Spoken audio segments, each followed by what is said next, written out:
আমি হঠাৎ ফোন পাই যে নারায়ণগঞ্জ মহানগর ছাত্র দলের সহসাংগঠনিক সম্পাদক, সাবেক সহসাংগঠনিক সম্পাদক মোহাম্মদ মোহন এবং সহসভাপতি, সাবেক সহসভাপতি মোহাম্মদ মানিককে আওয়ামী লীগের সন্ত্রাসীরা রান্দা চাপাতি দিয়ে কুপিয়ে মারাত্মকভাবে আহত করে ফেলে রাখছে। আমি শোনার সাথে সাথে ওখান থেকে আমি দ্রুত এলাকার দিকে আসি এবং আসার পরে আমি সরাসরি থানায় অবস্থান করি যে এই ঘটনার যাতে আইনানুগভাবে একটা ব্যবস্থা করা যায়।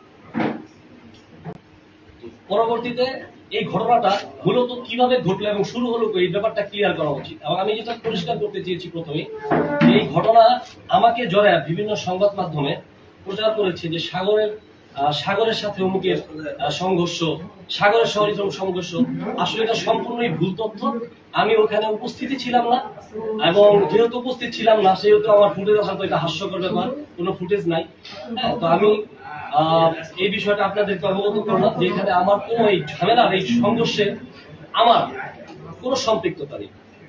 প্রথম এই ব্যাপারটা আমি পরিষ্কার করলাম এবং এই বিষয়টা আপনাদেরকে আরো একটি ব্যাপারে অবগত করি যে এই ঘটনাটার সূত্রপাত কোথা থেকে। যেহেতু আমি ওই এলাকারই সন্তান,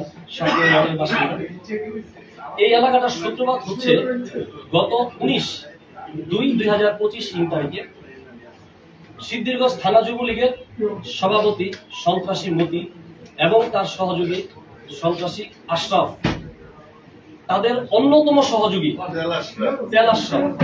অন্যতম সহযোগী মোহাম্মদ মুন্না, সে জুলাই আগস্টে বৈষম্য বিরোধী হত্যা মামলার আসামি। আপনারা জানেন যে আওয়ামী লীগের এ টিম তারা কেউই কিন্তু এলাকাতে নাই, সবাই পলাতক প্রশাসনের ভয়ে মামলা খেয়ে।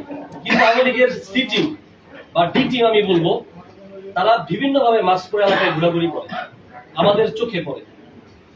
তো ওই দিন মুন্নাকে আমাদের ছাত্র দলের মোহন মানিক, আমি ওই প্রশ্নটা যারা আছে তাদেরকে বলেছি যে ভিতরে কিভাবে তারা অস্ত্র নিয়ে ঢুকলো। তারা যেটা আমাকে উত্তর দিয়েছে যে তারা হচ্ছে কোমরে, তারপরে হচ্ছে আপনার বিভিন্ন সাইডে পেপার পেঁচা সিঙ্গেল লোক ঢুকেছে, বের হয়েছে হচ্ছে আপনার একসাথে শ্রমিকের মতো ঢুকছে, শপিং ব্যাগে ঢুকছে, বাইকের পিছনে ঢুকে একজন বসছে, পিছনে একজন বসছে, মাঝখানে নিয়ে নিচ্ছে, দেখাও যাচ্ছে না।